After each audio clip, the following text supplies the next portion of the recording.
네. 계속해서 TCP 전송 성능, 스루풋에 대한 이야기를 해보도록 하겠습니다. 이전 시간에서는 이제 TCP가 이제 기본적으로 UDP랑은 좀 다르게 이 데이터에 대한 신뢰성 보장을 위해서 데이터에 대한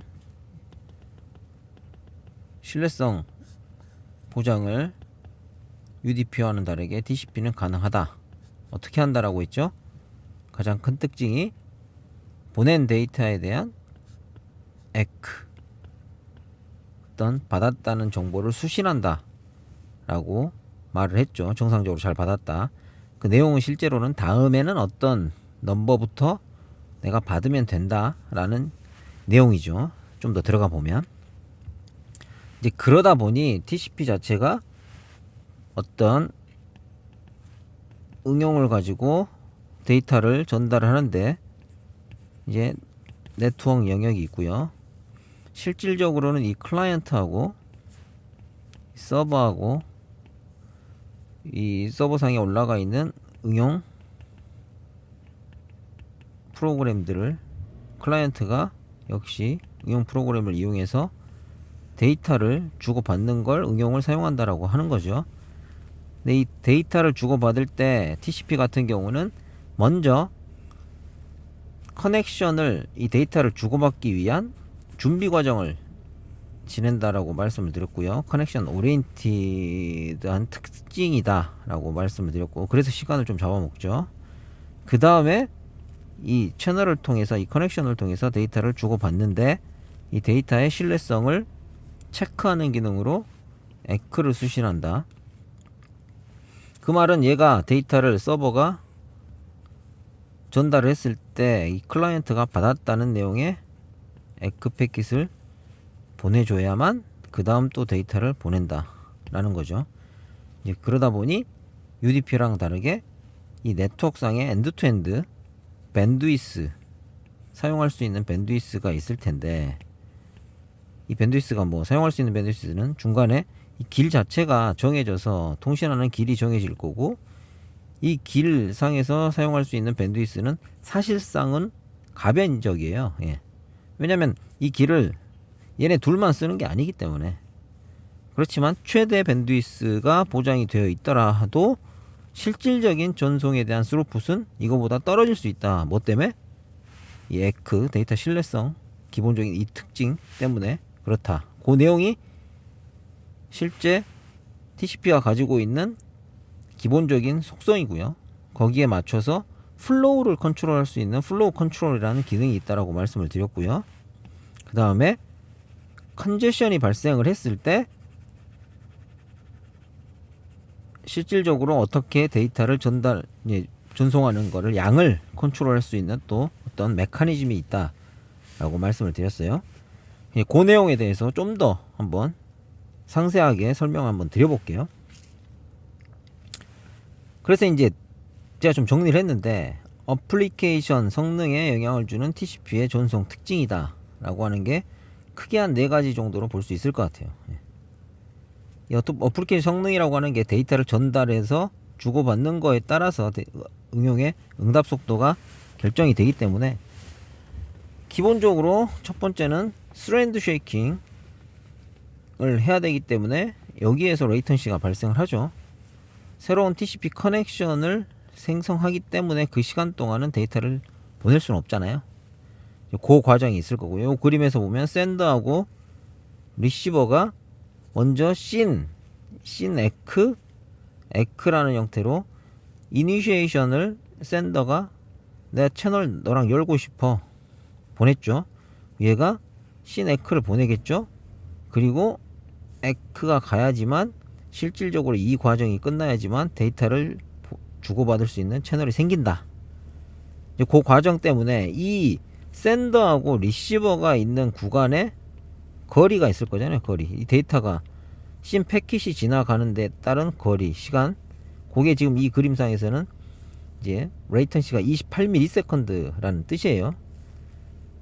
그리고 얘가 응답을 다시 보내주고 다시 가는 시간까지 해서 84ms 동안 얘는 응용을 뭔가 이용하려고 데이터를 얘로 서버로부터 받기 위해서 뭔가를 실행을 했지만 84ms 동안은 이 커넥션을 생성한다는 컨셉 때문에 지연이 발생을 한 거죠. 네.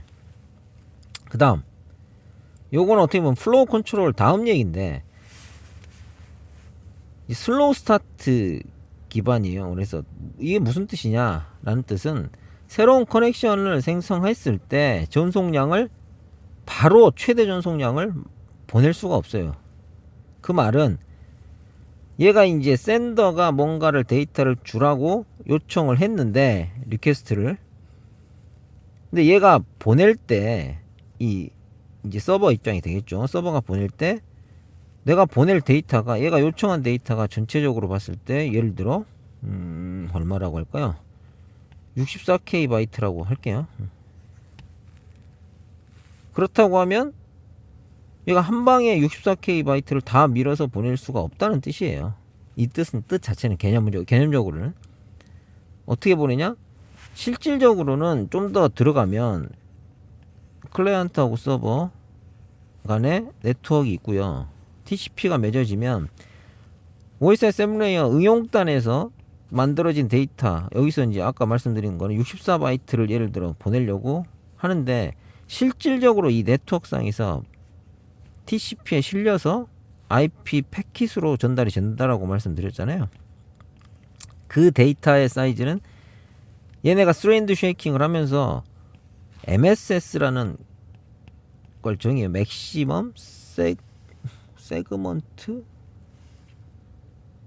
맥시멈 서비스 세그먼트인가? 예. 아 갑자기 생각이 안 나네요. 예. MSS 값이 있는데 MTU 맥시멈 트랜스퍼 유닛이라는 개념은 제가 뭐 다른 재생 목록에 말씀을 드렸을 거예요. MTU 디스커버리라는 걸 설명을 하면서 그 MTU 자체가 이 네트워크상에서 전송할 수 있는 최대 맥시멈 유닛인데 이 장비에서 받아들일 수 있는 이 최대 사이즈가 1500바이트예요. 일반적으로 이더넷 환경에서는.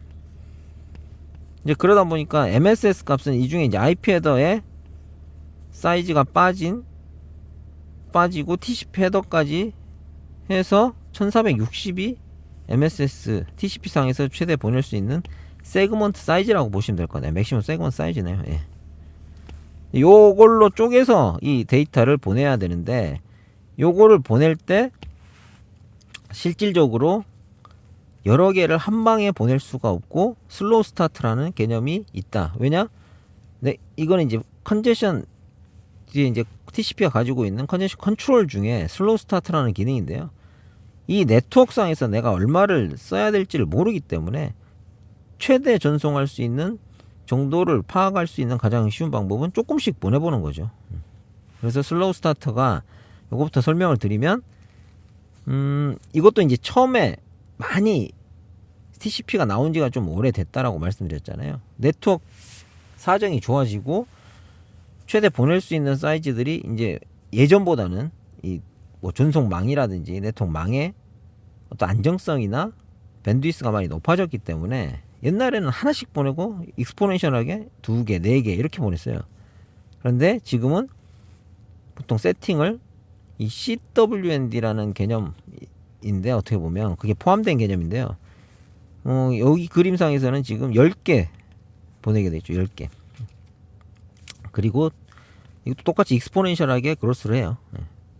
요걸 잘 받았다라고 에크가 들어오면 그 다음에 20개 보내보고 그 다음 40개, 80개, 160개 뭐 이렇게 간다라고 보시면 될 것 같아요. 그러다 보면 어느 순간엔 로스가 발생을 할 수 있겠죠. 이 밴드위스가 풀이 난다거나 어떤 이 네트워크 전송망단에서 어떤 이슈가 생겨서 그 관점에서 다시 얼마로 줄여서 다시 보낼 거냐라는 걸 결정하는 걸 컨제션 어보이던스 단계라고 이해하시면 될 것 같아요. 요 관점에서 좀 관심이 있으신 분들은 관련된 자료는 많으니까요. 이 메커니즘들이 꽤 계속 진보되고 있다. 계속 이제 망 안정성이나 이런 게 좋아지다 보니까 요 메커니즘이 계속적으로 좀 더 성능을 낼 수 있도록 지속적인 방법들이 나오고 있다라고 이해하시면 될 것 같습니다. 그리고 기본적으로 또 TCP가 플로우 컨트롤과 컨제션 컨트롤을 한다라고 말씀드렸어요. 모든 커넥션에 대해서. 그 말은 기본적으로 이 네트워크 망하고 또 상관없이 얘네 둘 간에 뭘 한다고 말씀드렸죠? 만약에 A하고 B하고 이렇게 통신을 하고 있는데 TCP로 B가 A로 전달을 해주는데 보내는 얘네 둘 간의 플로우를 컨트롤할 수 있는 방법이 TCP는 먼저 생겼어요. 컨제션 컨트롤이라는 개념은 그 다음에 생긴 개념이고요. 그 말은 얘가 얼마나 받을 수 있는지 앞 시간에 설명을 드렸죠. 얘가 가지고 있는 리시브드 버퍼상에 얼마나 저장 공간이 있는지 데이터, 내가 보내준 데이터를 그거를 체킹하면서 보낸다라고 말씀을 드렸어요. 이걸 넘지 않게끔. 그러다 보니 얘가 내가 보낼 데이터가 이렇게 많은데 한 방에 다 보내버리고 싶은데 라고 해서 그런 컨트롤은 플로우 컨트롤이라는 관점에서 TCP는 얘가 받을 수 있는 만큼을 계속 체킹하면서 보낼 수 있는 로직이 있다라고 말씀드렸어요. 이것도 어떻게 보면 전송 성능을 결정짓는 요소 중에 하나죠. 그리고 컨제션 컨트롤은 좀 전에 말씀드렸지만 기본적으로 뭐죠? 그리고 플로우 컨트롤 관점에서 한 번 더 설명을 드릴게요. 이 이제 가질 수 있는 데이터의 사이즈, 리시브드 버퍼의 리시브드 윈도우 값이라고 표현을 하는데 요 사이즈도 초창기에는 64KB 최대치였어요. 그 말은 얘가 보낼 수 있는 게 얘가 이제 응용단에서 여기 받은 데이터를 계속 올려서 처리를 할 거잖아요. 이게 비워질 텐데 맥시멈이 아무튼 64KB였다라는 컨셉이고요. 이게 지금은 윈도우 스케일이라는 옵션 값을 이용해서 1기가까지 올릴 수가 있어요. 그래서 요게 일단 작으면 얘가 많이 보낼 수가 없어요. 그러다 보면 스루풋이 많이 늘어날 수가 없다는 뜻이에요. 그 관점. 그리고 기본적으로 이제 스루풋 자체를 저희가 지금 판단을 하는 거기 때문에 근데 지금은 1GB까지는 세팅을 할 수 있다. OS상에서 파라미터를 이제 튜닝을 해서 그래서 윈도우 스케일링 옵션을 키면 된다. 그리고 다이나믹하게 계속 바뀝니다. 그 다음에 이제 컨제션 컨트롤 이 크게 보면 슬로우 스타터라는 컨셉하고 이것도 이제 초창기에는 나중에 나온 개념이라고 말씀드렸고 막 보내다 보면 바로 이 네트워크상에 밴드위스가 충분하지 않은 상황에서는 얘네만 이 네트워크를 쓰는 게 아니기 때문에 로스가 발생을 하고 다른 통신에도 영향을 다 주는 컨셉이 생기다 보니까 TCP 이제 얘가 쓸 수 있는 양을 계속적으로 점진적으로 체킹하는 단계로 쭉 올라가는 형태. 여기서 만약에 이 어떤 링크가 있는데 길이 있는데 로스가 발생했다라고 가정을 해볼게요. 실제로는 망이 얘네 둘만을 네트워크 쓰는 게 아니잖아요. 여기에는 만약에 길이 만약에 예를 들어 이렇게 하나가 있고요. 이 밑단에 호스트들이 훨씬 많을 수 있겠죠.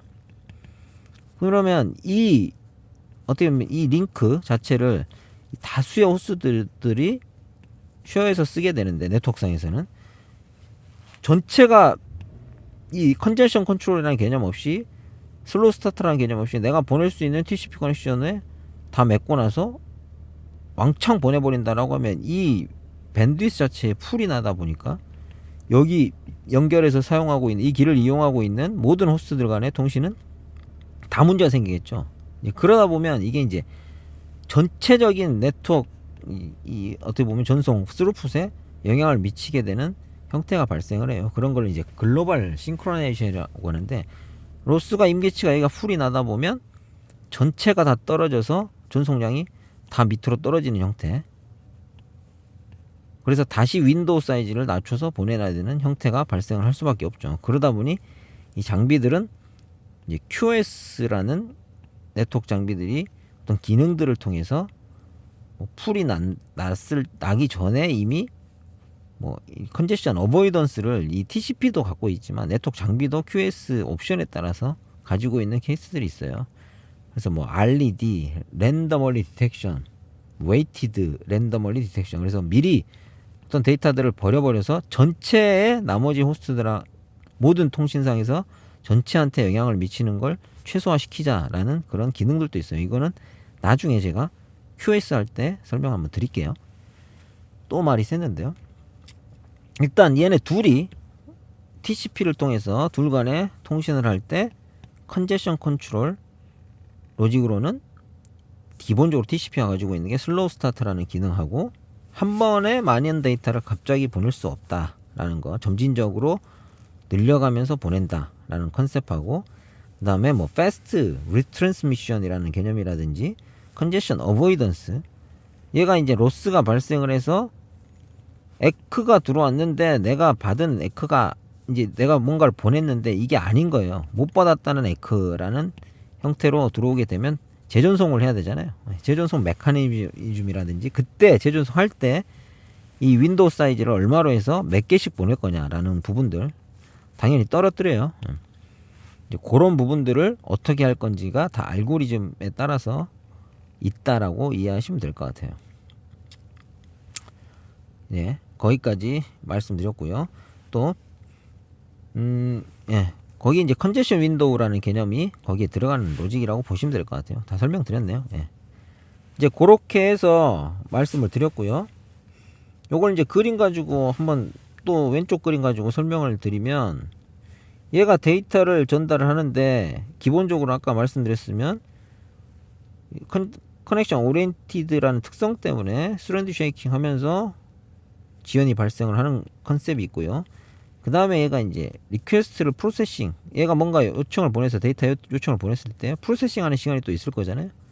그리고 나서 얘가 이제 10개부터, 여기서는 지금 CWND가 10개 10으로 세팅이 돼서 10개 보내고 10개에 대한 에크가 들어오면 20개 보내고 들어오면 여기서 이제 끝났네요. 예. 전체 보내려고 하는 데이터가 사이즈가 다 됐기 때문에, 만약에 더 큰 데이터 사이즈를 보낸다라고 하면 이게 20개를 잘 받았다는 게 오면 40개를 또 보낼 거예요. 예. 그렇게 이해하시면 될 것 같아요. 그리고 이제 이 첫 번째 스랜드 쉐이킹이 맺어진다, 그냥 그렇게만 이해하실 게 아니고요. 첫 번째 이 얘네들 간에 HTTP 같은 경우도 버전이 계속 올라가잖아요. 그래서 이 세션을 한번 맺어놓은 세션을, 커넥션을 이용해서 다음 뭐 웹페이지를 뭐 데이터를 또 추가적으로 요청을 했을 때 기존에 이 가지고 있던 세팅 값들을 그대로 살려서 보내면 슬로우 스타터를 안 해도 되잖아요. 그죠? 이미 얘네가 CWND가 이미 어느 정도 올라가 있는 상태라고 하면, 여기서 응용사항에서 여기서 만약에 CWND 40개 가지고 쓴 상태예요, 데이터를. 그래서 어느 페이지를 하나 다 열었어요, 얘는. 근데 그 다음 페이지를 또 요청을 했을 때 요 커넥션을 그대로 이용하게 되면 스타트하는 CWND 값이 40개에서 바로 시작을 할 수가 있잖아요. 그래서 전송량이 초기에 좀 많아질 수가 있겠죠. 그게 아니고 다시 이 커넥션을, 그 데이터를 맺기 위해서 얘네 둘 간에 맺는다라고 하면 또 10개부터 시작하는 단계를 거쳐야 되기 때문에 또 응답 시간에 영향을 줄 수밖에 없겠죠. 그렇게 기본적으로 TCP가 가지고 있는 특성과 이 응답 속도라는 관점, TCP의 이제 전송 성능이라는 컨셉에 영향을 준다라는 부분을 설명을 드렸습니다. 요거를 수식화해서 간단히 보면, TCP의 스루풋은 오른쪽 걸 보실게요. TCP 스루풋은 기본적으로 RTT, 얘는 반비례하다는 뜻이에요. 이 말은 얘네들 간에 이 왼쪽에 이 샌더하고 리시버 간에, 지우고 할게요.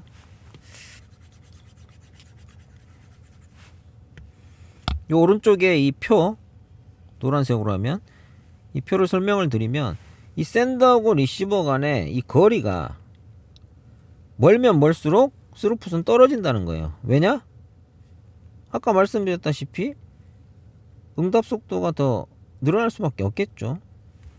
데이터가 주고받더라도 에크가 다 나가야지만 그 다음 데이터가 또 전달되는 특징이 있기 때문에 RTT에는 무조건 반비례합니다.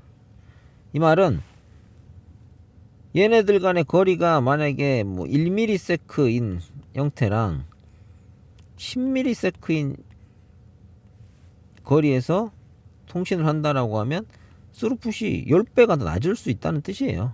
똑같은 데이터를 똑같은 응용으로 주고받는다라고 하면.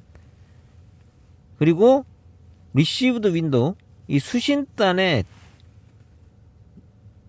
버퍼 사이즈에 있는 리시브드 윈도우 값이 충분히 커야지만 스루풋이 올라가는 얘네들 간의 비례 관계가 당연히 되겠죠. 예. 얘가 받아 놓을 수 있는 데이터를 받아 놓을 수 있는 통이 커야 계속 보낼 수가 있다는 뜻이에요. 플로우 컨트롤 특성 때문에. 그리고 여기는 이 기본적으로 RTT라는 네트워크의 어떤 성능 팩터에 영향을 준다라는 걸 설명을 하는 데이터고요. 이 네트워크상에서 또 보시면 데이터를 주고받는데 이 네트워크 단에서 여러 장비들을 거쳐서 가면서 이제 딜레이가 거기서 RTT에 영향을 줄 수 있는 요소도 있을 거고요. 로스가 발생할 수도 있어요. 이 데이터들, 이 장비들의 버퍼 사이즈가 풀이 나가지고 얘네들 또 뭔가를 처리하기 위해서 밴드위스를 쓰거나 내부적으로 데이터를 보관하는 전송하기 위한 데이터를 보관하는 버퍼를 쓰는데 이 버퍼가 풀이 나는 경우가 로스가 발생한다라고 말씀드렸어요. 데이터가 이 링크가 문제가 있어서 로스가 발생할 수도 있고 밴드위스를 풀이 나서 로스를 발생할 수도 있다라고 말씀을 드렸고요. 그렇게 했을 때 이 로스가 발생하게 되면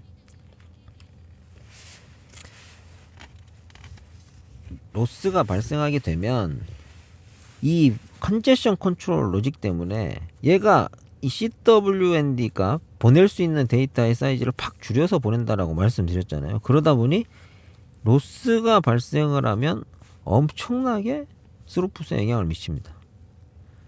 이게 지금 마티아스 아마 이퀘이션일 거예요.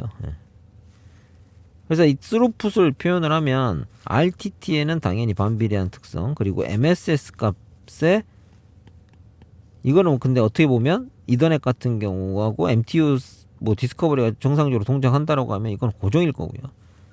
로스 같은 경우가 발생을 하게 되면 스루풋이 대폭 떨어진다라고 이해하시면 될 것 같아요. 수식상. 그거를 그림 가지고 좀 예를 들어 설명을 드리면 만약에 서버하고 얘네 둘 간에 TCP 커넥션을 맺어서 통신하는데 윈도우 사이즈가 여기는 64K라고 했어요. 뭐 윈도우 스케일링 옵션을 안 쓴 케이스죠. 그렇게 하고 얘네들 간의 거리가 RTT 라운드 트립 타임이 30ms라고 했을 때 얘네 둘은 이제 1기가 bps라는 밴드위스를 쓸 수가 있음에도 불구하고 30ms의 RTT에 로스가 하나도 없다라고 가정을 하면 64K에서는 얼마가 나오는? 이 표를 보면 16Mbps만 사용 가능하다. 밴드위스를 1기가를 굳이 비싼 돈 주고 뚫을 필요도 없다. 만약에 얘네 둘만 통신한다라고 하면요. 물론 다수의 호스트들 간에 쉐어를 하겠죠. 이 회사는. 근데 로스가 똑같은 환경에서 이상에서 로스가 2% 정도가 발생을 한다. 사실 2%라고 하면 이제 프라이빗 망에서는 엄청 큰 거예요. 로스는 거의 없어야 되는 게 전용에선 망인 거고요. 인터넷망 같은 경우는 로스가 발생할 수 있는 케이스가 많죠. 저희만 쓰는 게 아니고 프라이빗망 같은 경우는 저희가 대충 사용량을 어떤 관리자들이 있으면서 사설망처럼 관리를 한다는 뜻이고 전송 이 대역폭도 전용회선을 구성했다라고 하면 사업자한테 내가 1기가 BPS를 무조건 보장을 해줘라고 쓸 수 있게끔 하고 모니터링을 하고 있을 거니까 로스가 기본적인 상황에서는 없는 게 맞고요. 퍼블릭망, 인터넷망 같은 경우는 아무도 관리를 해주지 않고 접속만 인터넷에 하고 그 사이에 있는 데이터들은 나만 쓰는 게 아니고 누가 쓸지도 몰라요 사실. 그렇다 보니 로스가 발생할 수 있는데 그래도 2%는 꽤 큰 값이에요. 예를 들어 보자고요. 2%를 발생하게 되면 똑같은 환경에서 스루풋이 얼마로 떨어지냐면 10배가 떨어져요 거의. 1.63 Mbps 정도밖에 못 쓰는 상황이 발생을 합니다. 많이 낮죠. 물론 이제 지금은 윈도우 스케일링 옵션이 1G까지 되는 형태고 OS에 따라서 다이나믹하게 바뀌는 형태이기 때문에 뭐 이게 무조건 크다라고 해서 또 좋은 건 아니에요. 밴드위스에 부담을 줄 수 있기 때문에 이 회선에. 근데 이제 똑같은 환경에서 물론 0ms라는 값은 없을 거예요. 이건 호스트 안에서 통신을 하는 거고 하나의 호스트 안에서. 그래도 뭐 미리세컨드가 0ms는 말이 안 되고요. 비교하시라고 보여드린 거예요. 이게 2배가 되면 거의 2배 떨어집니다. 리얼 환경에서는 좀 더 떨어진다고 보시면 될 것 같아요. 90ms가 되면 로스가 하나도 없더라도 5메가 bps 정도밖에 못 쓰는 환경이 된다라고 이해하시면 될 것 같아요. 요걸 이제 예를 들면 한국에서 서울 뭐 똑같은 도시 내에서 만약에 통신을 한다라고 하면 보통 이거는 3ms 정도 언더로 나오거든요. 지역에 따라서. 물론 이 네트워크에서 이 거리라고 하는 거는 실질적인 지도상에서 뭐 펼쳐놓고 잣대로 긋는 개념은 아니에요, 사실. 실제로 이 통신망이 깔린 그 광 케이블을 따라가는 형태라고 보시면 되는데, 그래도 뭐 3ms 정도면 한 도시 정도 안에서는 충분히, 한 도시가 아니죠, 뭐 경기도 안까지도 커버가 가능할 거예요. 부산이 한 6mm? 6, 7mm? 뭐 10mm 이내로 들어온다고 보시면 될 것 같고요. 이제 국내에서 이렇게 통신하는 거랑 똑같은 응용의 똑같은 데이터를 뭐 미국에다 서버를 갖다 놓고 통신하는 거랑은 엄청나게 스루프 차이가 있다라고 보시면 될 것 같아요. 예. 이 RT 때문에 TCP 같은 경우는. 그렇다고 해서 UDP를 쓸 거냐? UDP는 또 이 신뢰성에 대한 부분이 커버가 안 되기 때문에 데이터를 만약에 이제 백업이나 어떤 데이터를 정상적으로 보낸다라고 하면 이런 부분들을 이제 뒤에 설명드릴 어떤 응답 속도를 좀 더 개선시키기 위한 네트워크 장비나 서비스, 그리고 뭐 응용이라든지 응용에서 해야 될 거, 그다음 OS 상에서 이제 파라메터 값들, 뭐 이런 부분들에 대해서 다음 시간에 좀 설명을 드리겠습니다. 뭐 여기까지 일단 TCP 전송 성능에 대한 기본적인 특징에 대해서 설명을 드렸습니다. 감사합니다.